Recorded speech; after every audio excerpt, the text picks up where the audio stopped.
2 நாடுகளுக்கு இடையே போர் நடக்குது. அப்படி போர் நடக்கும்போது ஒரு நாடு சின்னது, ஒரு நாடு கொஞ்சம் வலிமையான பெரிய நாடு.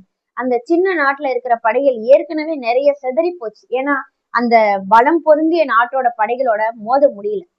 ஆனா கடைசி நாள் போர் வருது. இறுதி நாள் போர் வரும்போது அந்த சிறிய நாட்டோட படைகள் போருக்கு புறப்படுறாங்க. ஒருத்தர் முகத்துல கூட ஒரு தெளிவோ ஒரு கம்பீரமோ ஒரு இதுவோ இல்ல. ஏன்னா ஏற்கனவே நம்ம படைகள் சிதறி போயிடுச்சு. நாமளும் இன்னும் இப்ப போய் இருக்கிற கொஞ்ச நஞ்சம் பேரும் போய் போர்ல போய் தோத்துட்டு தான் வரப்போறோம். இதுக்கு எதுக்கு நம்ம போகணும் அப்படின்ற ஒரு தாழ்வு மனப்பான்மையோடய அவங்க எல்லாரும் நின்னுட்டு இருக்காங்க. அந்த படைகளை வழி நடத்தி செல்லக்கூடிய படை தளபதி அவர் இதெல்லாம் பாக்குறாரு.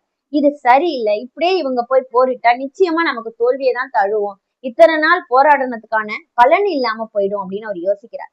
உடனே எல்லாரையும் கூட்டிட்டு போய் ஒரு காளி கோயில்ல நிறுத்துறார். அப்போ அந்த கோயில்ல சொல்றாரு, இது நம்ம குலதெய்வம், நம்ம தெய்வம். அதனால நான் இப்ப ஒரு முடிவு எடுத்திருக்கேன். அதாவது நான் ஒரு நாணயத்தை சுண்டி விட போறேன். அந்த நாணயத்துல தலை விழுந்துச்சுன்னா நாம போய் போரிடுவோம். அப்படி பூ விழுந்துச்சுன்னா நம்ம போரிட வேண்டாம். அதை இந்த காளியே தீர்மானிக்கட்டும் அப்படின்னு சொல்லி நாணயத்தை சுண்டி விடுறார். அப்போ அந்த நாணயம் தலை விழுது. உடனே வீரர்கள்லாம் ரொம்ப உற்சாகமா ஆயிட்டாங்க. என்ன நினைக்கிறாங்கன்னா, காளி தேவி உத்தரவு கொடுத்துட்டா அப்படின்னு நினைக்கிறாங்க. அதேதான் அந்த படை தளபதி சொல்றாரு, நமக்கு தேவியே உத்தரவு கொடுத்துட்டாங்க.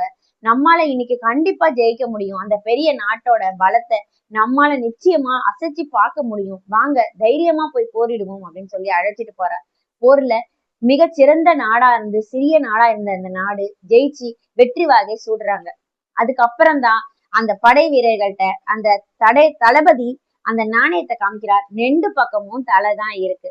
அதாவது அந்த எண்ணத்தோட எழுச்சி நிச்சயமா நம்மளை எவ்வளவு சிறப்பா மாத்தும் அப்படின்னு நம்ம உள்ள